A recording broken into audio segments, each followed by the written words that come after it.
Hey guys, we made it to season 5 of the Us People podcast. I'm your host, Savia Rocks, and in this season, we aim to empower and embrace creativity through diversity as we dive into the fascinating stories and experiences of a diverse range of individuals, highlighting their unique perspectives and creative endeavors, from artists and entrepreneurs to innovators and activists. We celebrate the power of diversity in driving creativity and fostering positive change. Join us as we engage in thought-provoking conversations like...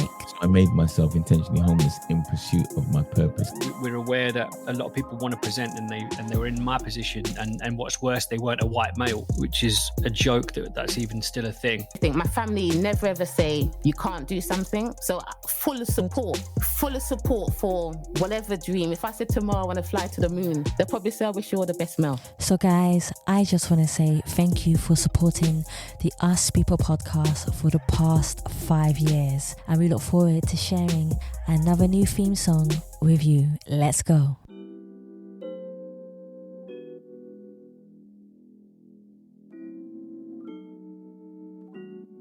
Hi, this is Aro Korol. I'm a film director. Welcome to Us People podcast with Savia Rocks.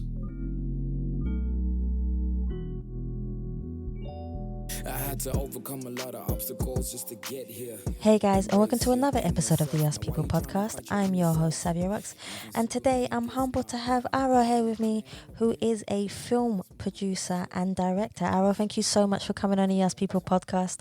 How are you? Thank you for having me. I'm great. Absolutely fabulous.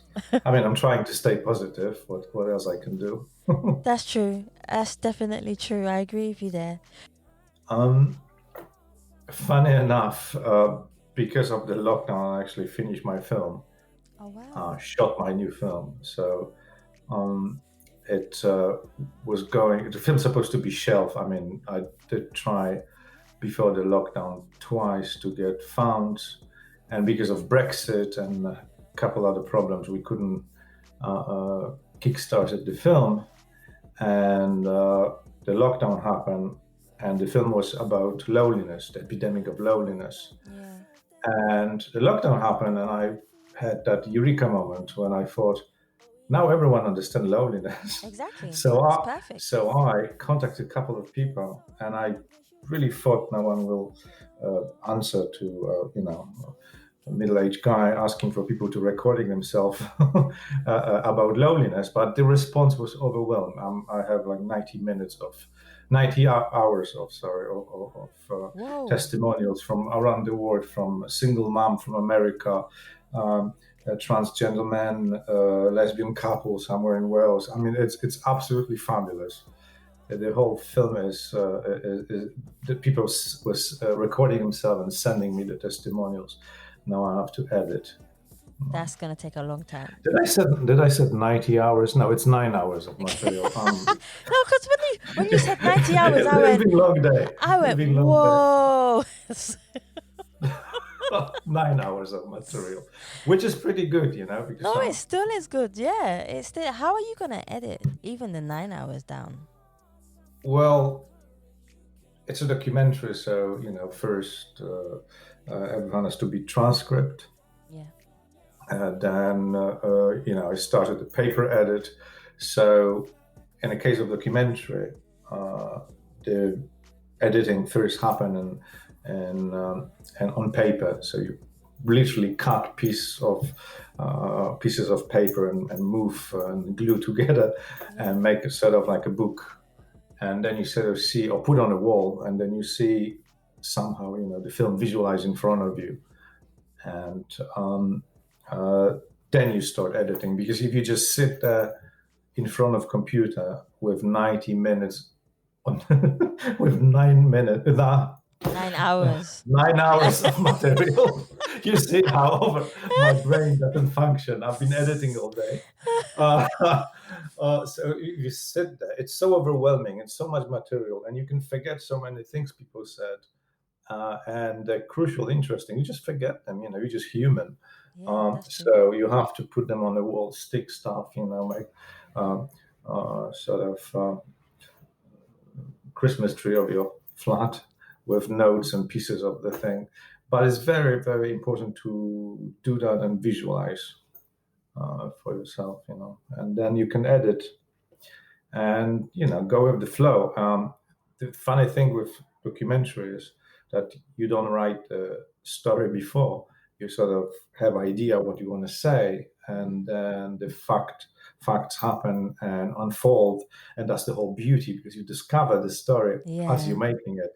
So documentary really happen in the post-production process, which is beautiful. I love it. Oh, wow. So we haven't even started to get into the questions yet. But no, it's pretty cool. No, I love it. It's perfect. Could you tell me a little bit about who you are, where you were brought up, and how that influenced you to be the person who you are today? I was brought up in Poland and Christian family. It was, in the 80s and the 90s, mainly in the 80s. I'm 47. Oh, wow. I was still alive.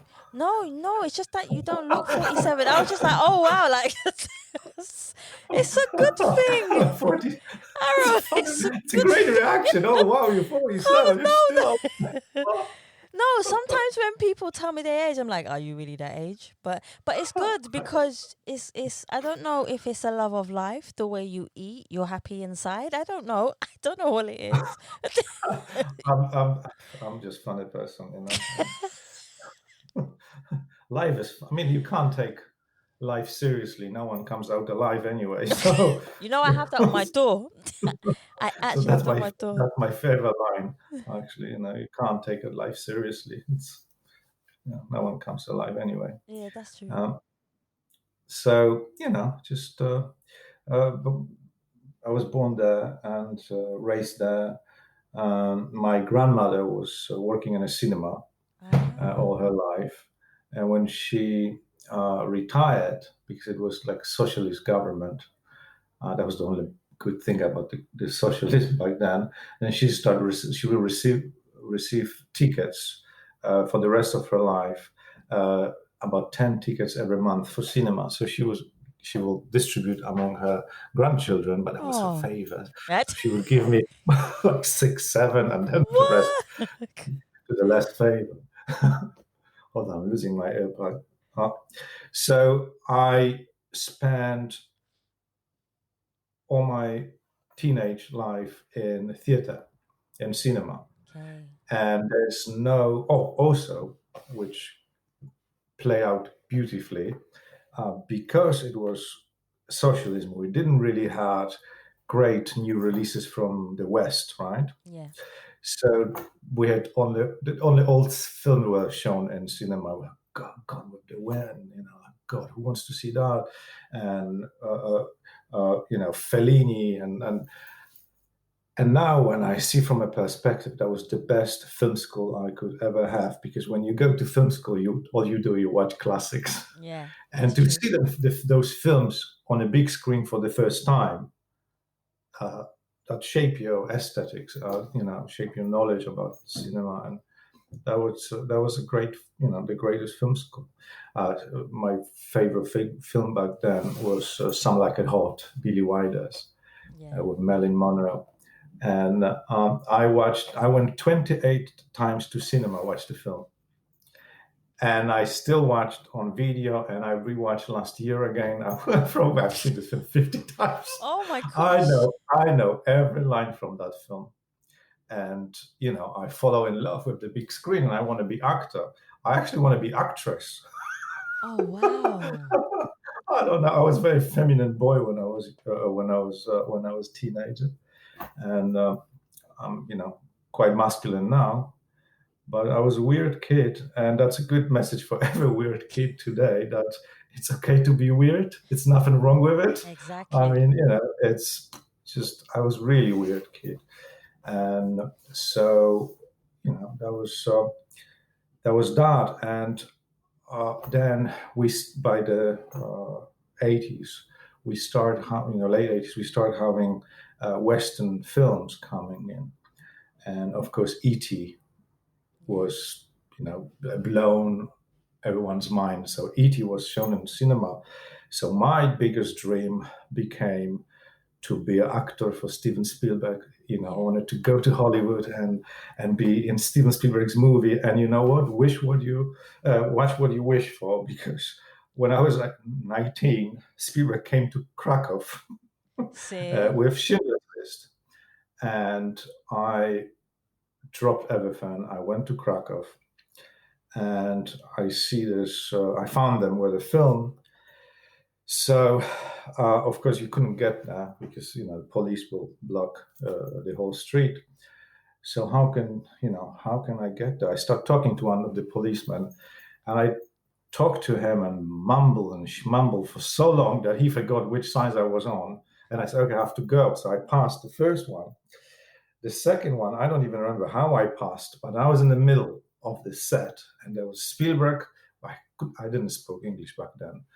And I've seen one person, Marek Brodsky, a big guy with mustache, and I thought, well, he spoke Polish, and I said, I'm going to come to him. What I'm going to say, I'm going to tell him what I just did, and I'm going to ask him not to throw me out. And I did that, and he was so stunned that I came through two, private security and police security, and just came to him. I have so much left. Say, you know what? Come to the film office evenings. I can't talk to you. And I came, and he gave me badge. This time I was, on the set of the film for 4 months. It was incredible. Wow. But I still want to be an actor. So sometimes I was assisting, with extras, and I want to be actor, so I also became an extra, right? So there was one scene in a ghetto with Ben Kingsley, and we were waiting. Ben Kingsley and Liam Neeson walks into the room and says, "Itzhak Stern, I'm looking for Itzhak Stern."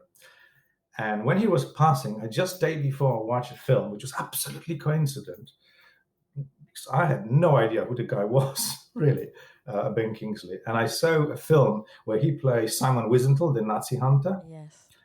And I look at him, and I couldn't resist, and I say, "Wiesenthal."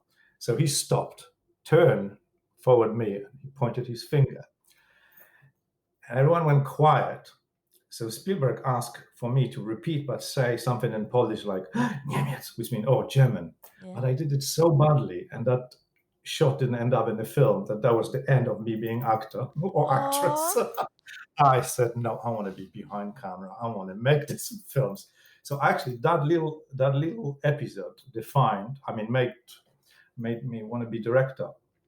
I knew it by then that acting is not for me. I'm not good. I was terrible. But film is for me. So I stopped being extra. I stopped being, helping the crew and watching from behind the camera, and I just fell in love. So that little thing made me want to be director. And then I discovered actually Spielberg had exactly the same story when he sneak into Universal Studio when he was about 20 years old. So that's a funny coincidence. Oh wow, that's amazing. That's quite a good start to this, actually. It's a funny story. It's a cool story, actually. Yeah. It's definitely a cool story. So tell me a bit more about your journey and how it all started for you, especially in the producing and directing, because you said to me before we even started recording that there's a story behind you being a director, but there's also a story behind you being a producer. Well, I'm Polish, so I moved first to France, where I lived for 12 years. Wow. And I did not, I couldn't make it in France because I was always for them, the Eastern European guy. Yes. Somehow everyone looked down on me. It was really hard for me because I'm dyslexic, so I couldn't write or read in French. I do a little bit in English, but I'm really terrible dyslexic. So I had really trouble in France, and somehow in France everyone looked down on me, and they really, they bullied me. I wasn't. So I decided I want to be there. After 12 years, which felt like 25 too many, Oh wow. I moved to New York, but somehow New York was a little too tough. This competition and just overwhelming. And I thought I would love New York, but I didn't like it. And I moved here to London in 2008. Yeah. And I moved here in 2008, and I did have lots of the same problems because, London, more or less the same because of me being Polish and being dyslexic and have an accent. I think I didn't have as much opportunities as native speaker. So I will say that if you're a native speaker, you live here, you have no excuses. You can make it. There are no excuses. Oh God, I keep losing my earpod. Sorry for that. So I had to improvise. I tried to make my film, but I appeared and I tried to make one film, and I tried for 8 years and I couldn't make it because I couldn't get the funds, and just everything was going sideways.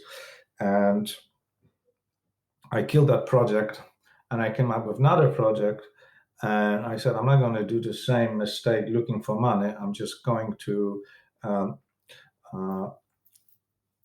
do it, just make it happen, make it real. And I'm going to produce myself and just try to convince people to work with me. So this is why I made my first film, Schindler's List, Battle of Soho. Hey, you can make Schindler's List. That's all right. I'm an old PC, 1973. No, you're not. No, you're not. You're all right. So what made you make Battle of Soho? Let's get into Battle of Soho.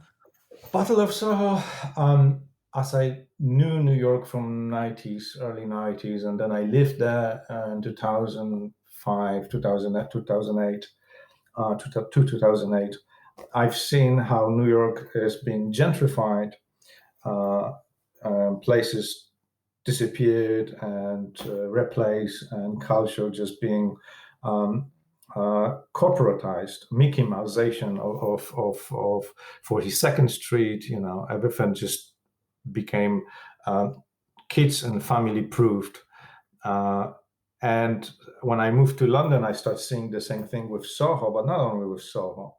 When you used to go out of the tube, Camden or whatever, you will know you're a different place. Now, everywhere you go in London, out of the tube, you see the same Costa, the same Pret-a-Manger, the same 3 or 4 brands, and everything looks the same. And everywhere you see H&M, and you buy the same stupid clothes in New York, Warsaw, Moscow, or London. There's no difference. Everything is just, the whole world looks like a one big shopping mall. And so that's what is the film about. It's not about Soho, which confused a couple of people. They were complaining that, there are not enough historical material or in the film. But the film wasn't about Soho. It's about gentrification of London. So I just wanted to make a film. I just got an idea, and I got a great crew involved, and we did it. It took about 3 years. Oh wow, 3 years to make it. Yes. How is it? Sorry. How is it when you're actually making a film? Like, could you kind of break it down in such? Because if you're saying it depends on the film, I suppose, or what the documentary is about, or what is the process like of making a film or a documentary? Sometimes, if you, for example, making documentary about it is historical documentary that was unfolding. If you make a documentary about something that already happened, you get the facts, you get the materials, you shoot the interviews and edit, and you do that in 2 months. But if you actually make film about something that is happening, you have to wait sometimes for it to happen. For example, there's a story of a mom that was, battling over her flat house she lost with two girls, and we want to wait for a year later to see what happened to this family, because otherwise we'd be interested now if they win or if they succeed. So so it takes a long time. And then we had really no budget. We have some donations from people, from one person in particular who became the biggest mistake to accept donations, because he became, film accept crazy people, the crazies. I don't know, and there's lots of crazy nutcases associated with film production. They just come to you, and everyone has to be really, everyone has to really watch for them. You have to sign non-disclosure with everyone in contracts before you do anything, because then things happen. So it took about 3 years. Then the film was shown in Curzon, Picture House Central. I mean, all over the place, in cinemas, in Warsaw Film Festival, Off Camera, Galway, which is my favorite festival, Galway. Galway Film Fla. I don't know why. To me, it's the most important festival, because it's so laid back, and you meet everyone there, and it's not pretentious. There's no red carpets, nothing. It looks like in a friend's house party when everyone mixed together. There's no more important, less important. Everyone is equal. The person who tier the tickets and the director, they will sit together and have fun. See, that's what I like. And it's really fun. So everyone, if this whole social distancing, all that jazz is over, I would suggest you go to Galway and see the festival. Lovely. I would definitely go and see the festival. Who have been some of your inspirations for you to make and create films? Well, certainly, I must say that Billy Wilder, and I loved always his films. I love Fellini, Stanley Kubrick. I did get inspired. Actually, no one noticed, but Battle of Soho opens in a very Kubrick way, and it's because Kubrick was shot his film Eyes Wide Shut in Madame Jojo, and the film was around this Madame Jojo. So the opening scene is very the camera movement is very sort of Kubrick-ish, and then I wanted to give that Kubrick aesthetics, but no one noticed. But that's great, because that's the whole idea. So don't tell anyone, okay? Okay, but they're gonna listen to this, right?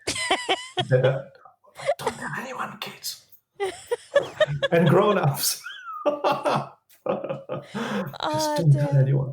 The film is available on Amazon, so you can watch it for free. Not Amazon Prime, so you can watch it for free with subscription. Battle of Soho. And also the film happens in Curzon, Soho, and that was cinema, and it was premiere in Curzon, Soho, and that's the cinema where Kubrick premiered a couple of his films. So Kubrick was big, important director for me. Fellini, Kubrick, Tarkovsky, Andreas Tarkovsky, and surprisingly Bella Tarr, which is Hungarian director. And I discovered him in New York Film Festival. Maria Kornatowska, which was a professor of Łódź Film School, which I met her in New York, asked me to watch a couple of films with her. And so I watched Men from London, which was there in the competition. I can't remember which year it was, probably 2006 or 7. so we watched that film, and he is known for very, very static black and white films. You can have a cow passing the screen on a field for 10 minutes, and it's just passing slowly, slowly passing. So what I'm watching here? And I turned to her in the cinema and I say, what are we doing here? I mean, this is so boring. And she said, that's what's fascinating. Look at as a picture, as a painting, it's a moving painting. And I then understood what Bella Tarr is. It's a visual experience. You go to museum and you will watch painting and it's not moving, right? True. And so it's kind of, cinema can be everything. So I kind of like this genius in him. He's so boring. It's interesting how boring he is. it's interesting, but the shots are beautiful. And I mean, everyone who wants to be director should watch at least one or two of his films. I mean, that's the best film school. Watch films, watch classic, big directors, small directors, bad films, good films, everything. And, nothing teach you better. And watch classics, all the classics. You have to know all the classics. Because everything you see in the new films is just that's been done before. People think they invent stuff now. No, everything has been done already. So instead of learning from Cameron or Spielberg learned everything from Kubrick. Kurosawa, Kurosawa, it's a fantastic director. Everyone should watch Kurosawa films. Oh wow! I love his films. Was there a particular event or time that you recognized that filmmaking was more than just a hobby to you? It was kind of like this is what you knew you wanted to do. Oi. I don't know, but I was about 7 or 8 years old, and I made the camera out of cardboard. That's cool. Because I wanted to have a camera, and I will run through, my neighborhood and pretend I'm filming. It was how it does. I don't know. So I probably, in my past life, already started. If there's reincarnation, I don't know. It's just it was so organic. I don't recall the moment. It was always there for me. So it's kind of something that was installed in your soul. Do you feel like it was just installed in your soul? You were meant to do this regardless. You describe that better than I would. Yeah. No, that I'm makes going to sense use to me. that now. It was installed in my soul. Yeah, say it, because sometimes in life we're given gifts, talents, and there are people in the world who have to work 10 times harder than a different individual, because some people it's natural talent, it will just come out, whereas some people have to work 10 times harder to be on the same level as the person who it naturally just flows from. Yeah, well, for example, I'm not a technical person. I'm a more conceptual artist, and I know what I want to do. And I always say to people, especially to directors now, because my advice could be to mainly to those who want to be directors. Don't worry about what camera you have. Don't think about camera. Don't think about equipment, because you can have the most expensive camera. True. And if you don't know how to tell a story, you are not a filmmaker. You just guy with camera. And you have an iPhone and you make a story and you tell the story of an iPhone, you're a film director to me. You made a film. So it's not important the technology you use. Storytelling is the most important thing. How to learn how to tell story, how to take 3-dimensional world and put on a 2-dimensional screen, so people understand what you said. And it's a language which you have to learn, and it's as simple as that. Film has to have beginning, middle, and end. Yes. And I that's agree. it. That's a whole secret to it. Do Storytelling. you think that the the how can I say, the film industry, do you think it's a fair business? Do you think that people get treated fairly, especially if it's, say, for instance, a woman making a film and a man making a film? Do you think there's a difference between how each individual gets treated? And you were talking about contracts before, signing things and making sure they're all in place. Could you break that down for us also? I am sure that women are treated differently than men because I am treated differently only because I have accent, dyslexia, and I'm Polish. And I tell you, that plays a big role even here in London, a civilized, multicultural city. I feel pressure. I feel being, rejected because of that. And it happened many times and so many levels. I'm not going to even go into that. But I do not gonna use that as an excuse. Good. So no one should. And if you use excuse like that, you're the loser. Because if you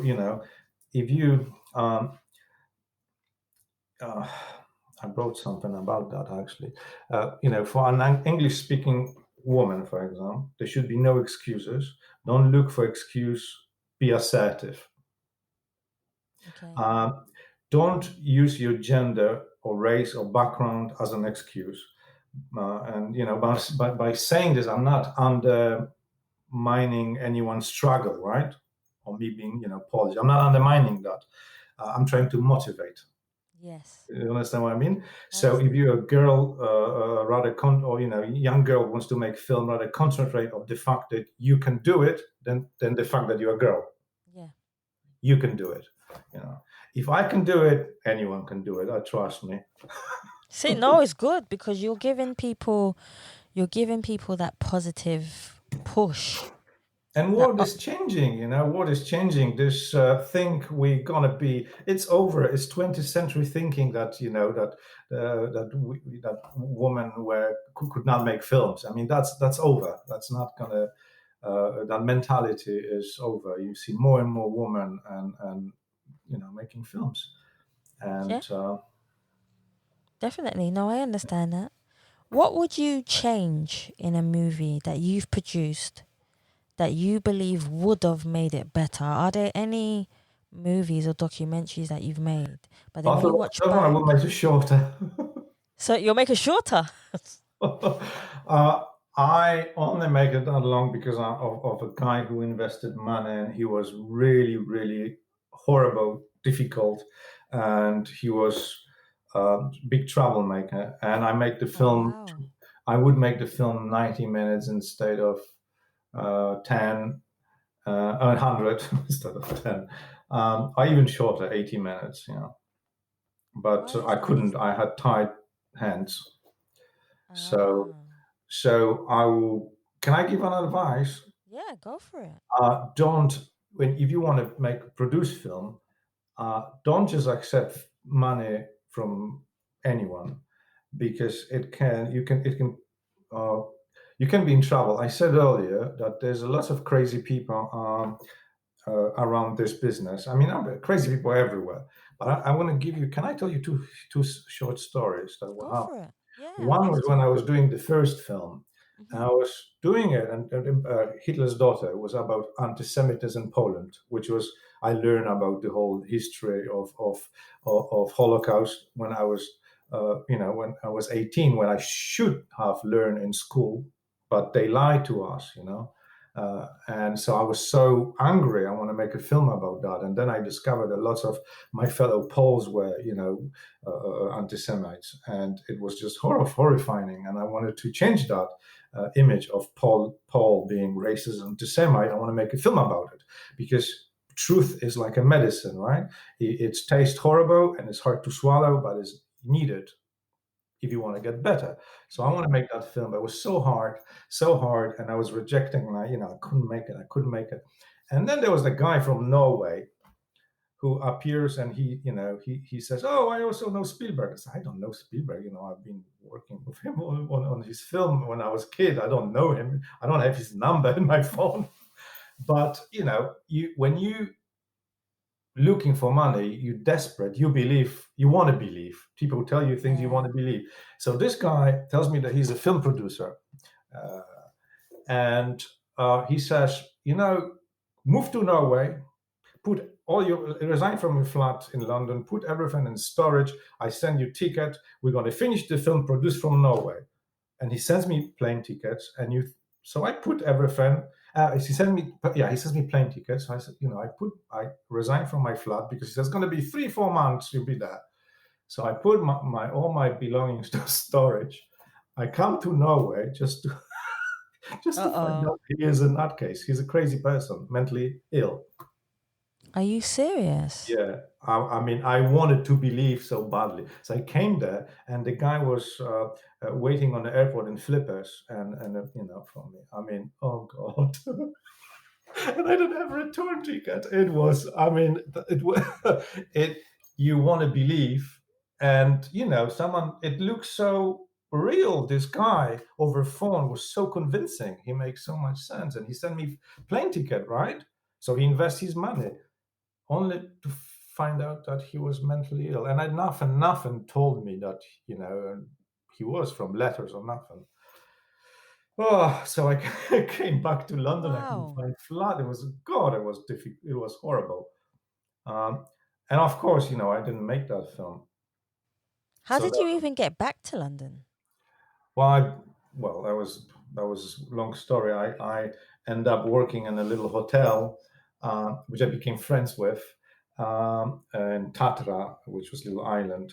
There only 15 people live on that island, where 10 were nuns. And we left this island only once a week for shopping. But I help a guy with rebranding his hotel, and I make enough money to move to London, get a new apartment. I mean, rent apartment. So I guess it came out quite okay for me. But It was quite good experience. I was in the middle of fjord. It was, I was laughing them in Mordor. All alone. Wow. It was weird, but I wasn't unhappy. I met beautiful, fantastic people from Norway, and But so I came here, and I knew that I'm going to be much more careful, and well, that's what I thought. And then there's another nutcase which came to help me with Battle of Soho. Oh God! Over 2 years, he donated £50,000, which is lots of money, and he was donating. But when you think about it, over 2 years, that's 25 yearly. That's not even salary for one person, right? Yeah. So that's not a big money for film production, which happened over 3 years. So he was donating, and the money went to, and he was giving the money and say, "It's I don't expect anything from you. It's just donation because he wants the cause." The cause is important for him. He was very narcissistic, and all he wanted was the publicity from him giving the money for the film. So I gave him the publicity. I discovered that he makes that for himself, and I gave him an executive producer title. But I made him sign non-disclosure, which was the best move I could ever do. Contract. He breached this contract, and I'd never sue him for it because I didn't want revenge. But by the end, he was bullying, attacking, contacting people on my behalf. For example, he used that fact that I made him executive producer, which was honorary. He knew it was honorary. He wasn't contracted, right? I was the executive producer. He was just, person who donates some part of the film. And I was very, we all been very happy that he did it and grateful, right? So he started contacting and signing things with people. Like, for example, he contacted BBC for interview. And he set up all interview with him, and then finally he CC'd me on email saying that Aro should also come to this interview. It was a radio television interview because he also worked on this film. I was the director. It was my film. I mean, what? So I said, basta, I'm getting rid of you. And I gave him about 29 warnings. You're going to do one more thing. I'm going to take the credit from you. You do one more thing. You're not going to be the executive producer. And he will do, I think the guy was taking drugs, because he will be very aggressive from Wednesday. No, sorry, he was very aggressive from like Friday to Monday or Sunday evening, and then he disappeared for a couple of days, and he will always ask for my forgiveness on Wednesday. He was very nice on Wednesday, and you see the letters he sent, always asking for forgiveness, how badly he acted, and then he attacks me again on Thursday. It was exactly the same thing for like 3 or 4 months. It was horrific, horrible. I mean, really, I almost pulled my hair off. So, we finally get rid of him, blocked him, and I took out his credit as executive producer, because he was doing more harm to the film than good. And so, you should watch for those people, crazy people. That would be my advice, not what to do, but what not to do. Definitely. Don't trust everyone. Only because someone gives you money, don't trust him. Don't take money from everyone. Be careful what you're signing, and what you're getting into. Wow, that's amazing. Wow. It kind of in a way puts you off wanting to make a film, I suppose, in a way. Sometimes, because you never know who you're gonna get to fund your film. Because that's another thing. What is the? I suppose there is no right way, but in your opinion, with your experience, what would you say is a good way to get funding for a film? You can apply for. There's plenty of places you can apply, and then if you put the producer hat, you can do all kind of pre-sales or product placements. Depends what kind of film you do. Sorry, can we stop for a second? Because I had a little procedure and my stomach is going cuckoo. Okay, so just see what funds are available. And sorry again. Take your time. I had a little medical procedure, and my stomach is giving me hiccups. I always say to people, anytime they feel you like edit that. out, please, because that's. Yeah, of course. No, that's fine. Anytime. So, I lost my plot. Well, JD, it's the most important thing when you're starting. Just do it. And, if you in this business for money, you're in the wrong business. True. You have to prove yourself, and you have to be in it for love. Try to find production that hires people and give you experience, and use that. Doesn't mean work for free, because there's no such a thing. You're working for free, because we can get experience, and you get credit on a film that get recognition. It's not like you did it for free. You have something from it, Exactly. So it's not all about money. And I had in the first film, I had a whole crew working like that. Harriet Exley, who was fantastic producer, Marco Augelli, who was my right hand. Assistant director, to me, is the most important person on the set after me. After the director, not me. And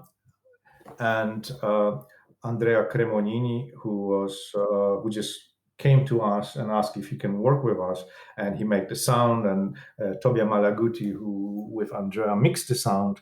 Everyone worked very hard, and we make that film, and the first film, and no one got paid.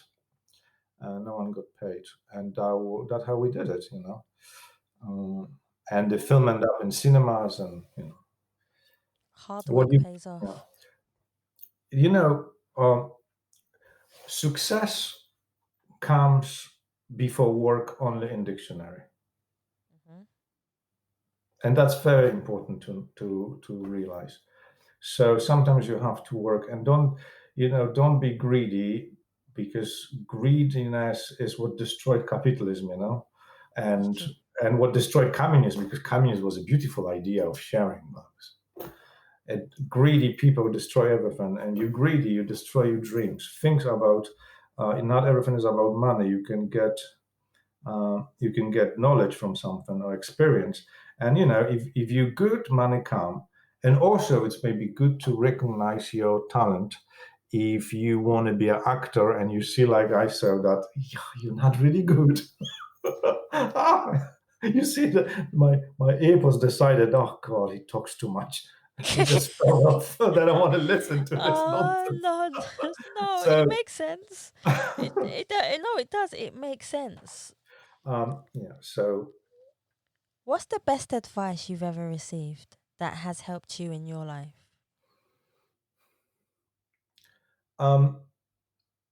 It's advice I just gave to co-producer Mansi, who's co-producing and also co-writing my current film, All the Lonely People. It's when people bully you, or people are bosses, like too hard on you. Imagine them in the morning in their pajama, sitting on the toilet. Someone else has said that to me. Stop being scary. And when you imagine them for 5 minutes and picture that they having that argument they just had, then you understand how they can't hurt you. It's just your imagination that makes you afraid of them. And that really helped me. And it's funny because 70 years old a lady told me that in New York. She said she was always doing that and she just came out fine. And See? I applied that. And it's a good thing. And I was always scared of bullies. I'm not scared of bullies anymore. I always imagine them in their pajama on the toilet. Oh, because wow. they're so fragile and pathetic. That's the whole thing. And also, when you're scared of something, imagine the worst thing that can happen to you, and then you realize it's not that bad. I mean, it's not that scary.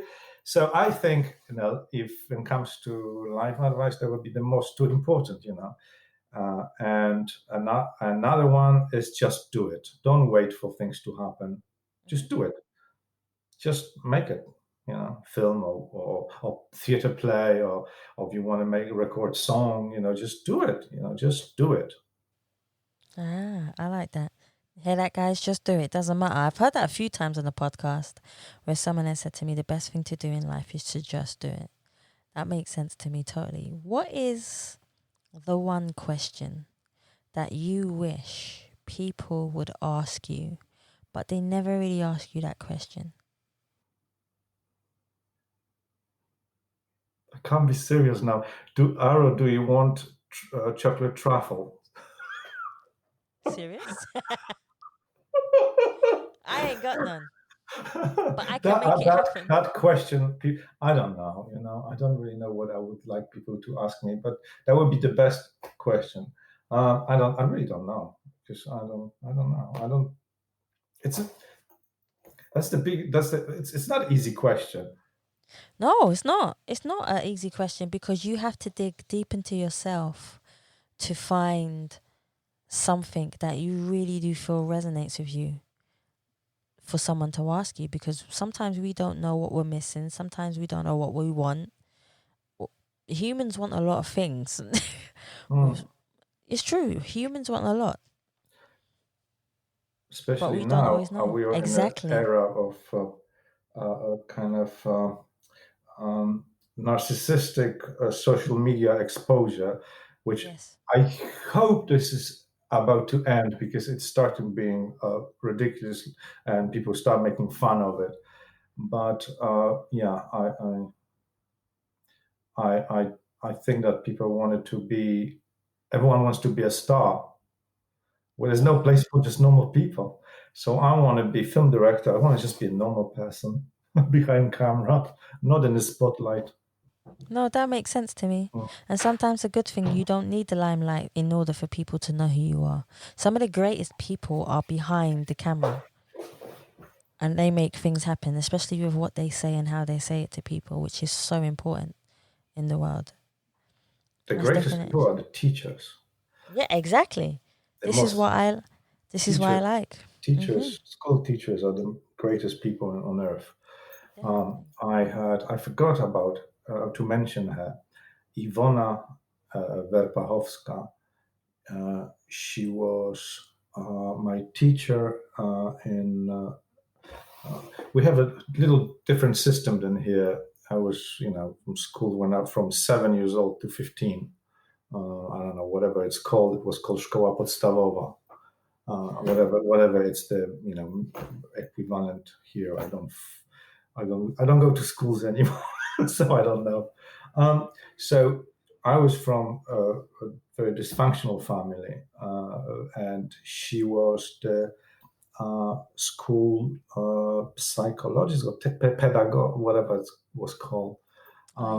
When she was taking care of children from difficult families with difficulty or dysfunctional families.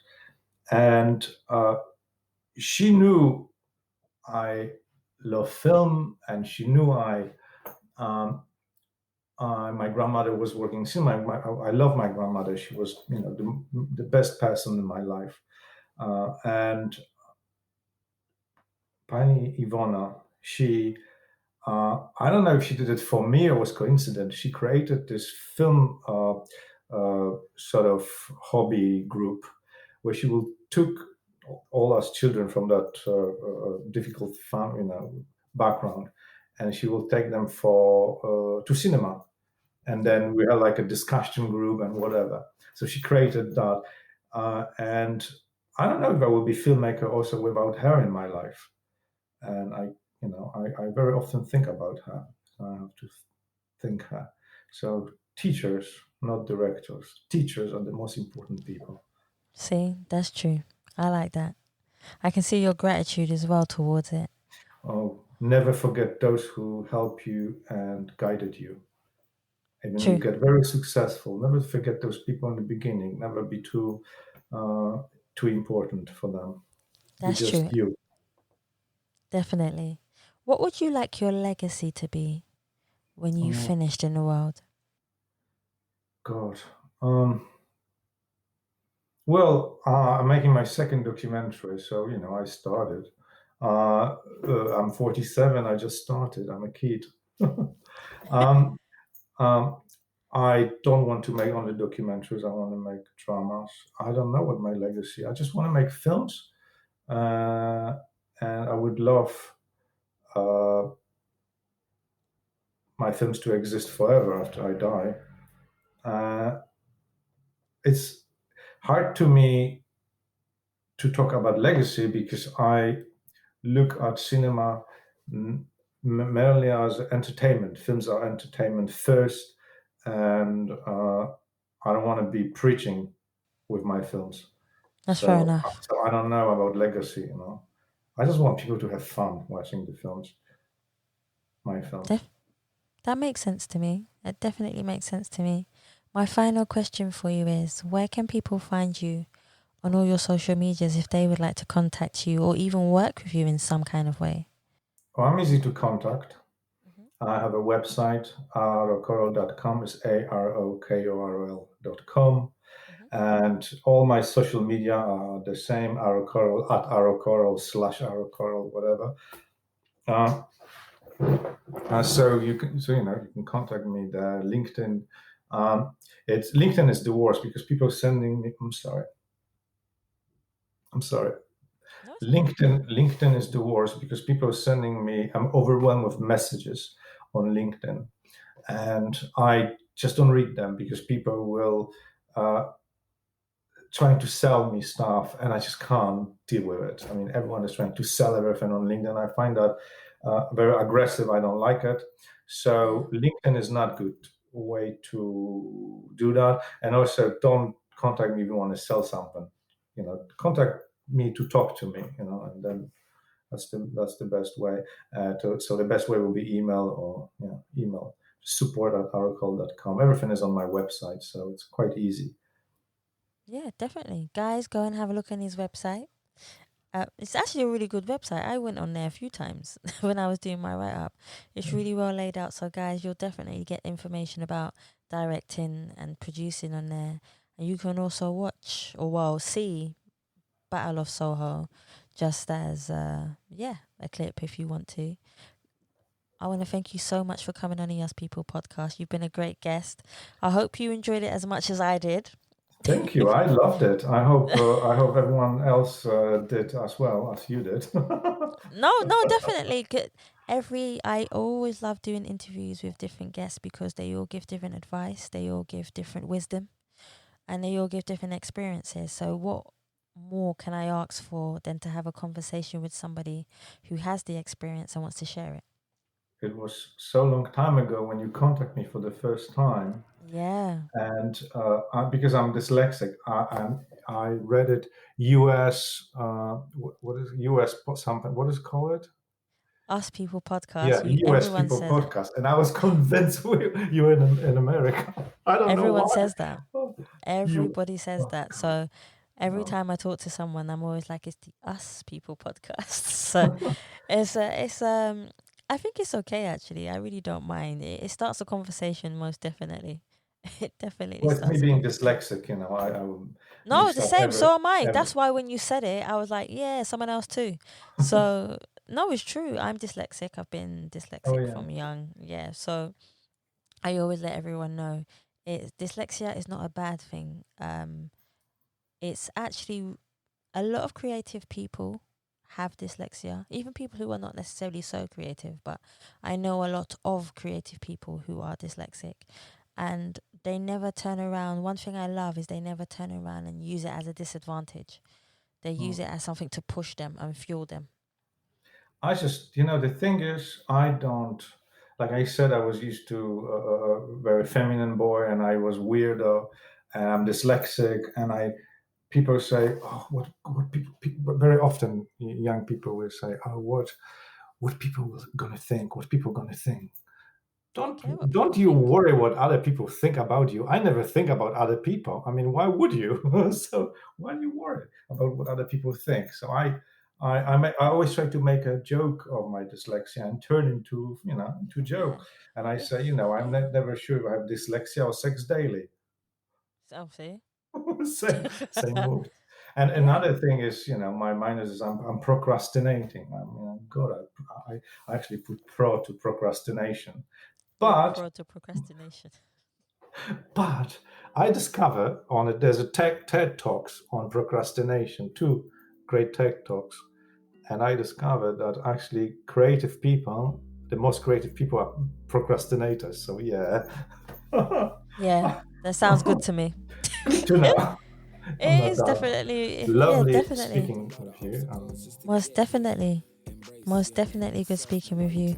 And guys, thank you so much for listening to the Us People podcast.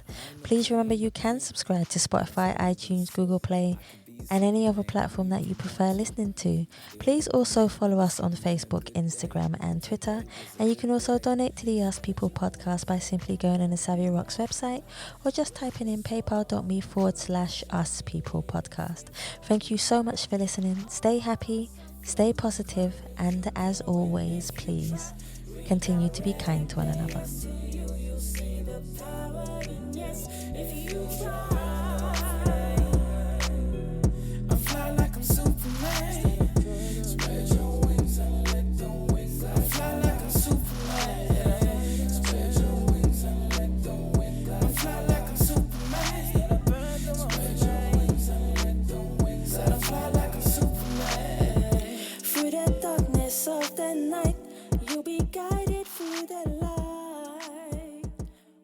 Cool. You're not going to use the video, just the sound. No, I'm just going to use the sound. Just sound. I'm not having no makeup and all of it. It was lovely, it was lovely. Thank you so much. And you too. soaring through this journey, leaving fear far behind.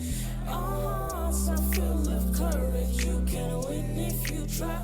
Redirect the yes to you. You'll see the power in yes if you try. I fly like I'm Superman. Spread your wings and let the wings fly. I fly like I'm Superman. Spread your wings and let the wings fly. I fly like I'm Superman.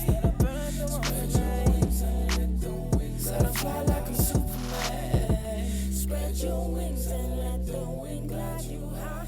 We're just soaring through this journey, leaving fear far behind. Our hearts are full of courage. You can win if you try.